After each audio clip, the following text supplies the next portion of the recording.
दोस्तों, आइए लोकतंत्र पर कुछ चर्चा करें। कहा जाता है कि लोकतंत्र में जनता की हुकूमत होती है, लेकिन क्या यही लोकतंत्र की असलियत है?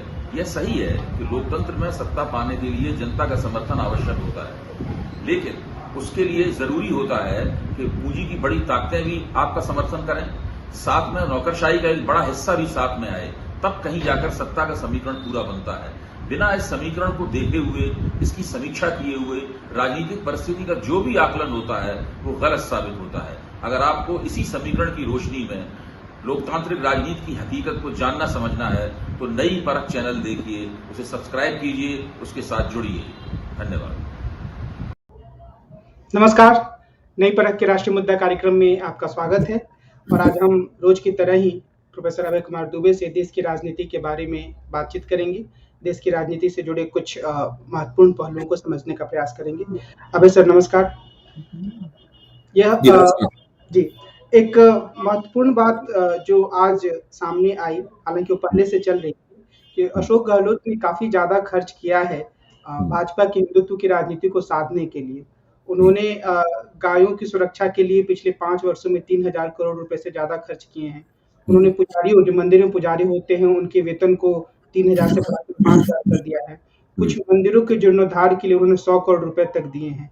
तो ये जो एक तरह का कदम है, क्या आपको लगता है कि इससे अशोक गहलोत और कांग्रेस पार्टी भाजपा के हिंदुत्व की राजनीति को चुनौती दे पाएंगी? क्या ये सही मॉडल है? देखिए, भारतीय जनता पार्टी जो हिंदुत्व की राजनीति करती है, वो उसका मुख्य मकसद होता है हिंदुओं की राजनीतिक एकता और उन सामाजिक शक्तियों का बहिर्वेशन, उन सामाजिक शक्तियों को एक्सक्लूड करना जो कि हिंदुत्व की राजनीति के पक्ष में नहीं है, जैसे मुसलमानों को एक्सक्लूड करना, और हिंदुओं में भी उन हिस्सों को एक्सक्लूड करना जो कि भारतीय जनता पार्टी के वोटर नहीं है या हिंदुत्व की राजनीति को और राष्ट्रीय स्वयंसेवक संघ की गतिविधियों को ठीक निगाह से नहीं देखते, जिनके अंदर अगर उत्तर भारत में हिंदी पट्टी में आप देखें तो यादव समुदाय एक ऐसा समुदाय है जिसको हिंदुत्व की राजनीति उनका बहिर्वेशन करती है, उनको एक्सक्लूड करती है। इसी तरह जाटव समुदाय एक ऐसा समुदाय है जिसको हिंदुत्व की राजनीति उसको एक्सक्लूड करती है। अल्पसंख्यकों के रूप में मुसलमानों और ईसाइयों को तो एक्सक्लूड करती ही है और बौद्धों से भी परहेज करती है। बौद्ध भी, जो कि अगर सावरकर के सिद्धांत के लिहाज से देखा जाए तो वो तो जो व्यापक हिंदू पहचान, राजनीतिक पहचान है, बौद्धों को उसका अंग होना चाहिए, लेकिन भारतीय जनता पार्टी बौद्धों से भी परहेज करती है। कांग्रेस जब ऐसी कोई गतिविधि करती है जिसमें ऐसा लगे कि वो हिंदू समाज को साध रही है, चाहे वो मंदिरों के ऊपर खर्च करे या वो पुजारियों के पैसे बढ़ाए या कोई इसी तरह की और कोई गतिविधि करे, अगर या तीर्थ यात्रा को प्रोत्साहन दे, उसमें सब्सिडी दे तीर्थ यात्रा में, कांग्रेस ही नहीं करती, दूसरी पार्टियां भी करती हैं। दिल्ली में आम आदमी पार्टी की सरकार भी बुजुर्गों को तीर्थ यात्रा करवाने के लिए ये सब प्रोत्साहन देती है। उस वक्त वो हिंदू समाज को या अल्पसंख्यकों को एक्सक्लूड करने की कोई राजनीति नहीं कर रहे हैं। वो हिंदू समाज में फर्क नहीं कर रहे हैं कि हम यादवों में और ब्राह्मणों में फर्क कर रहे हैं, ऊंची जातियों में और यादवों में फर्क कर रहे हैं, यादवों में और जनसंघ के और भाजपा के जो परंपरागत समर्थक है लोधी, उनके बीच में फर्क कर रहे हैं। तो वो व्यापक हिंदू समाज है जो कि देश का 80% करीब हिंदू समाज है, वो दरअसल उसको संबोधित कर रहे होते हैं। तो मैं ये मानता हूं कि ये हिंदुत्ववादी राजनीति का हिंदुत्ववादी राजनीति के लहजे में उत्तर नहीं है। ये दरअसल देश का जो एक ओवरवेलमिंग मेजॉरिटी, यानी एक सबसे बड़ा जो समुदाय है, उस पूरे समुदाय को सीधे सीधे संबोधित है। और हाँ, उसमें जो मुहावरा अख्तियार किया जा रहा है वो मुहावरा गैर धार्मिक नहीं है। मैं ये कहूंगा, मैं सेकुलर शब्द का यहाँ इस्तेमाल नहीं करूंगा, क्योंकि मैं समझता हूं कि वो भारतीय परिस्थिति की सही नुमाइंदगी नहीं कर सकता, सही अभिव्यक्ति नहीं कर सकता। वो एक गैर धार्मिक सामाजिक आर्थिक मुहावरा, सामाजिक आर्थिक लहजा ना होकर वो उसको एक गैर धार्मिक मुहावरे में पेश नहीं करते हैं, सामाजिक आर्थिक लहजे में पेश नहीं करते हैं। तो कांग्रेस की राजनीति, इस तरह की राजनीति को, और गैर भाजपा राजनीतिक शक्तियां हैं उनकी राजनीति को इस निगाह से हम लोगों को देखना और समझना चाहिए। अच्छा, दूसरे ये कहना कि भाजपा ने एक मैदान सेट किया है, एक रणनीति सेट की और बाकी सब लोग उसका पालन, उसके पिछलग्गू बने हुए उसके पालन, ये एक सीमा तक सही है, लेकिन ये केवल एक सीमा तक ही सही है, ये 100% सही नहीं है। कांग्रेस के भीतर भी लगातार आजादी के बाद से ही इस प्रकार की बहस चलती रही है कि राज्य की संस्था हिंदू धर्म के साथ में कितना बड़ा फासला रखे। जब सोमनाथ के जीर्णोद्धार की चर्चा हुई थी, तब नेहरू और राजेंद्र प्रसाद के बीच में जो बहस हुई थी, वो बहस इसी की तरफ दिखाती है। बाद में राजेंद्र प्रसाद ने उस काम को किया। तो कांग्रेस में इस बात की बहस चलती रही है। कांग्रेस के अंदर जो मॉडर्निस्ट रहे हैं, अगर आप थोड़ा विस्तार से बताएं कि राजेंद्र प्रसाद ने क्या किया और ये विवाद क्या था, तो नहीं, विवाद तो ये था कि सोमनाथ का मंदिर जिसे मुस्लिम आक्रांताओं ने बर्बाद किया था, उसके जीर्णोद्धार का प्रश्न था ना, कि इसको जीर्णोद्धार सरकार को करवाना चाहिए या नहीं करवाना चाहिए। तो इसके ऊपर कांग्रेस के भीतर बहस चली कि होना चाहिए। जवाहरलाल नेहरू इसके पक्ष में नहीं थे, राजेंद्र प्रसाद इसके पक्ष में थे, और बाद में कांग्रेस इसके पक्ष में जो लोग थे उनकी जीत हुई और बाकायदा सोमनाथ मंदिर का जीर्णोद्धार सरकार के पैसे से हुआ।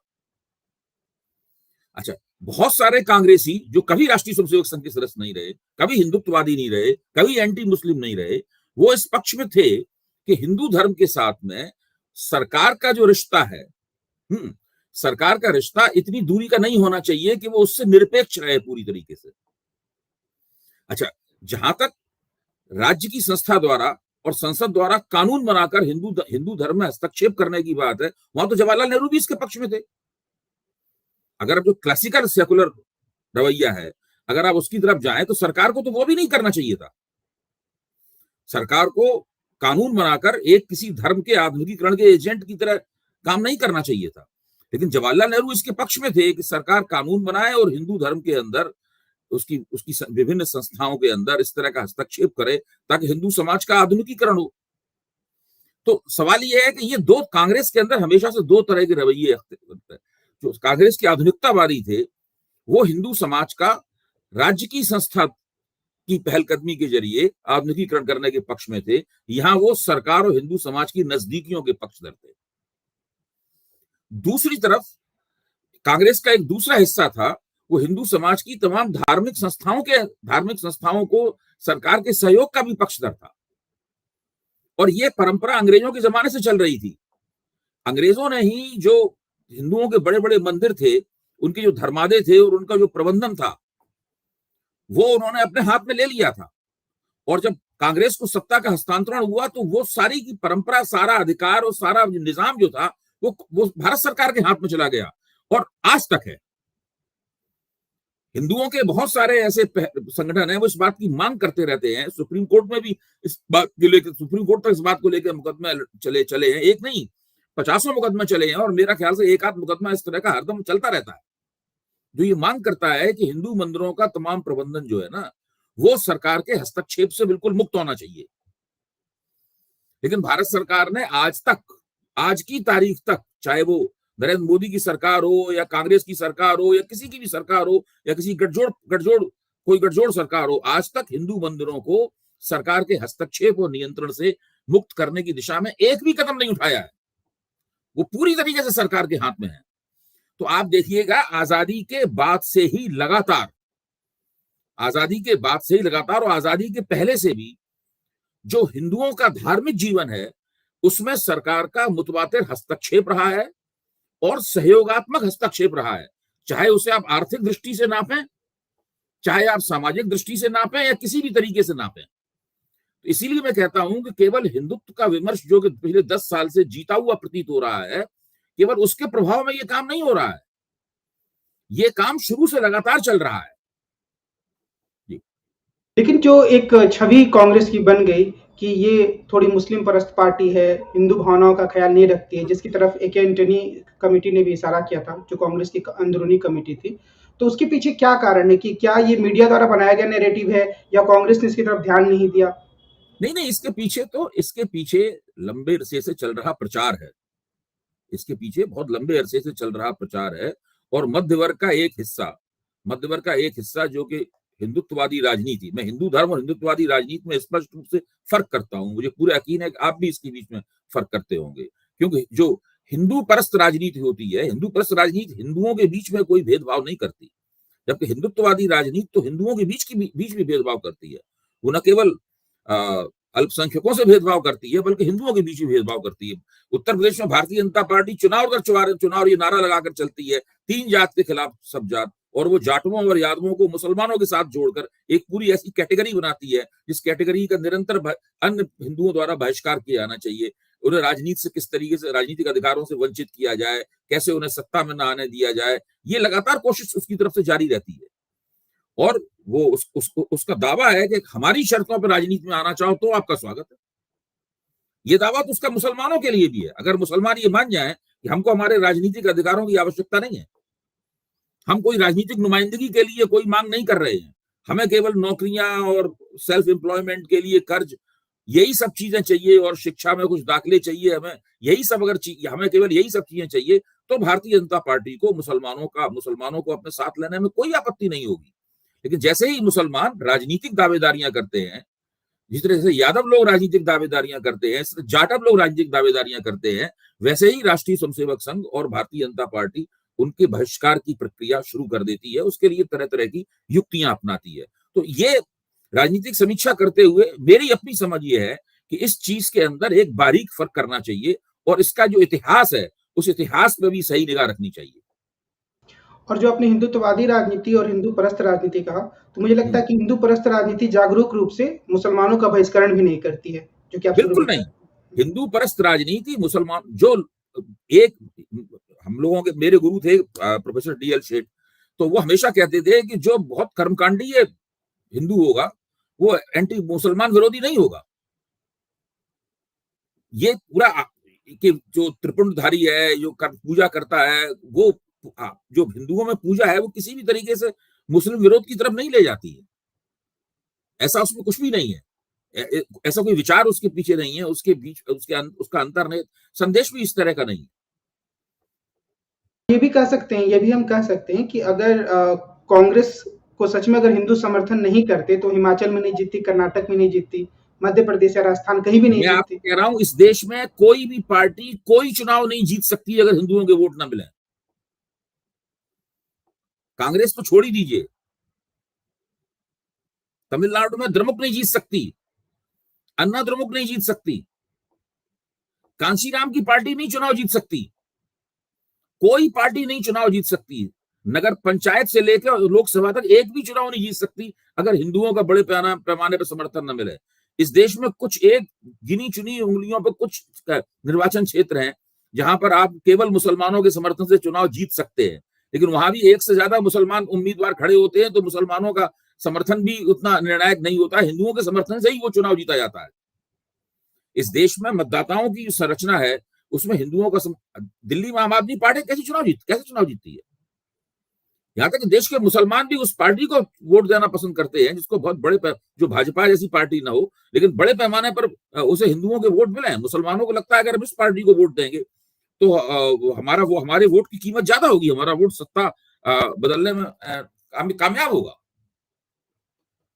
मुझे ये भी लगता है कि जो भी विधानसभा चुनाव होने वाले हैं या जो भी चुनाव होता है, उसमें सिर्फ सरकार का प्रदर्शन, पार्टी की नीति ही महत्वपूर्ण नहीं होती है, बल्कि शायद एक प्रक्रिया होती है उम्मीदवारों के चयन की, वो सबसे ज्यादा महत्वपूर्ण हो जाती है।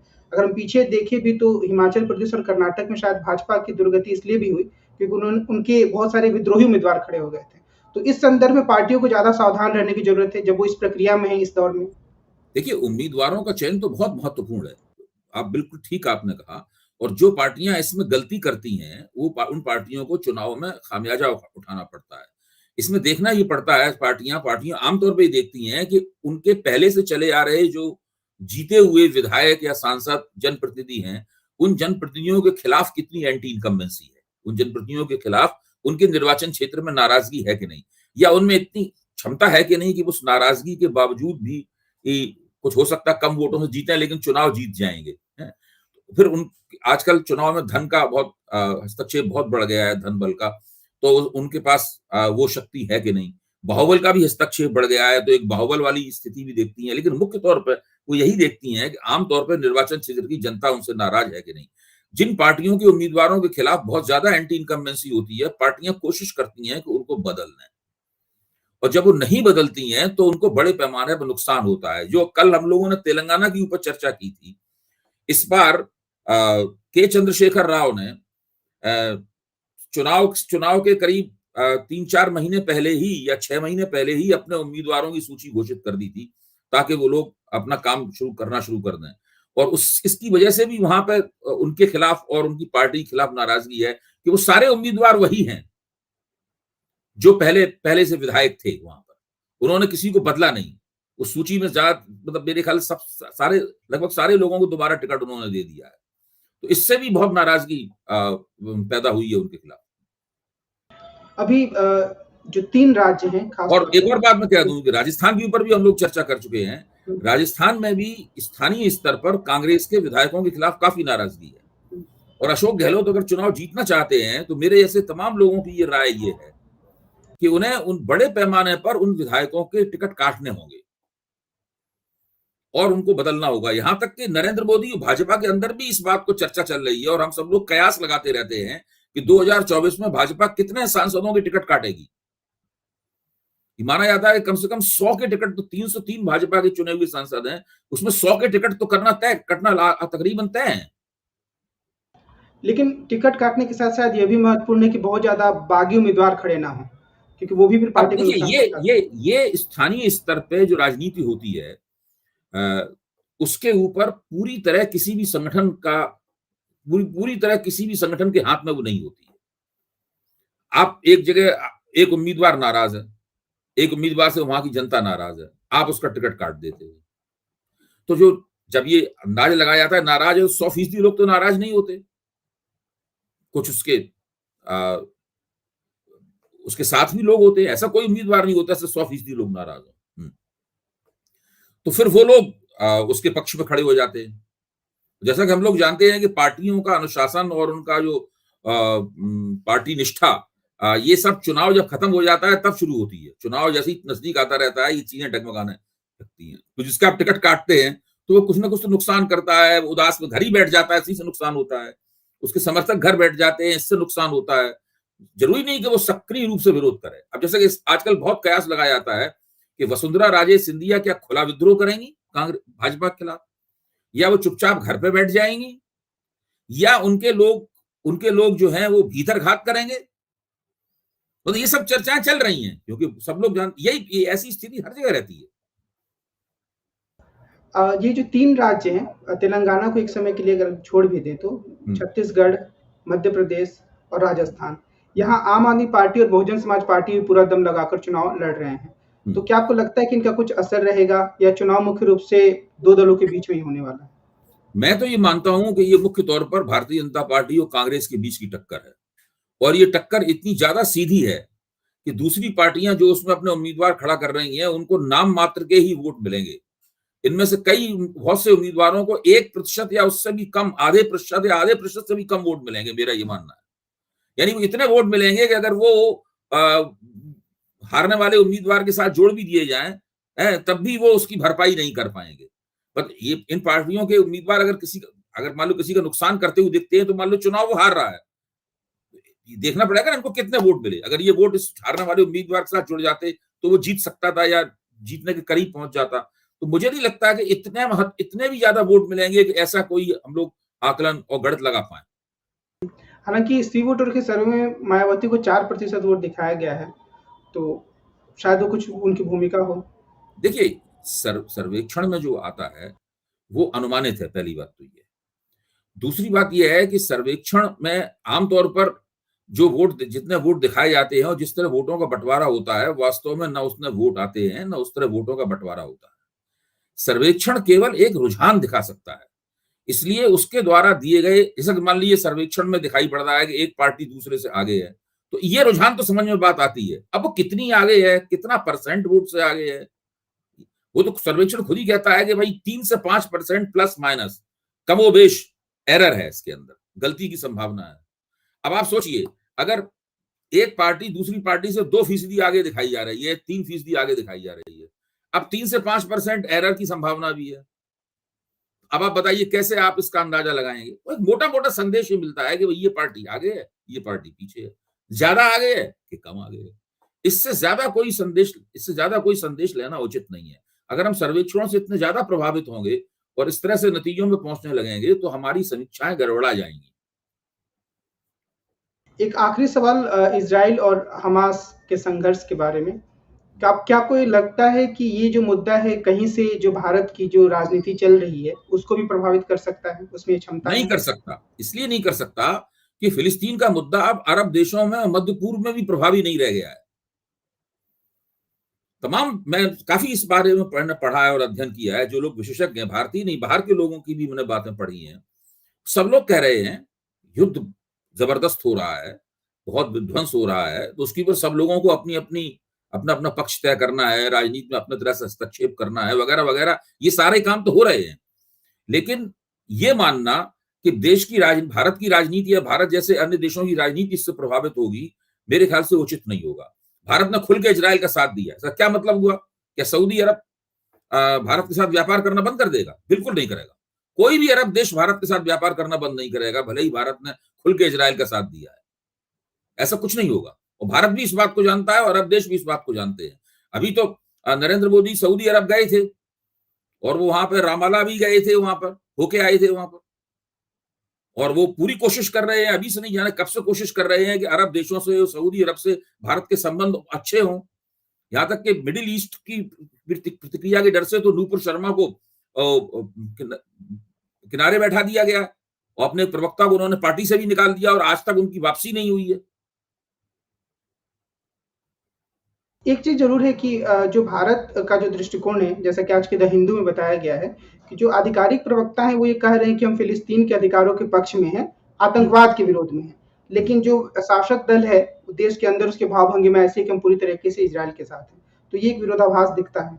नहीं, ये भारत की विदेश नीति में ये बातें हमेशा से रही हैं। जब पीवी नरसिंह राव ने पहली बार इजराइल के साथ में राजनयिक संबंध कायम किए थे, क्योंकि 90 के दशक तक तो राजनयिक संबंध भी नहीं थे इजराइल के साथ में। जब संबंध कायम किए थे, तो साथ-साथ में संबंध कायम करते हुए वो ये भी कह रहे थे, इसका मतलब ये नहीं है कि हम फिलिस्तीनियों के अधिकारों की हमें परवाह नहीं है। तो ये एक पुराना रवैया है, और भारतीय जनता पार्टी की सरकार ने नहीं इजराइल से संबंध स्थापित किए हैं। कांग्रेस की सरकार ने सबसे पहले इजराइल से संबंध स्थापित किए थे, पीवी नरसिंह राव के जमाने में। और अगर कांग्रेस को इस बात में इतनी आपत्ति थी, तो उसके बाद 10 साल तक कांग्रेस की और सरकार रही है मनमोहन सिंह की, वो उस बात को बदल सकते थे, लेकिन ऐसा तो नहीं हुआ ना। तो आज की बातचीत को हम यही विराम देते हैं। हम कल फिर मिलेंगे और देश की राजनीति से जुड़े कुछ प्रमुख मुद्दों पर प्रोफेसर अभय कुमार दुबे की राय लेंगे। अगर आपने अभी तक नई परख चैनल को सब्सक्राइब नहीं किया है, तो आप जरूर हमसे जुड़ें। हम कोशिश करते हैं कि देश की राजनीति से जुड़े कुछ गुत्थियों को प्रोफेसर अभय कुमार दुबे से बातचीत करते हुए आपके सामने सुलझाने की कोशिश करें या उसको ज़्यादा खोल कर रखने की कोशिश करें। आज की बातचीत के लिए अभय सर, आपको बहुत बहुत धन्यवाद। हम कल फिर मिलेंगे। नमस्कार।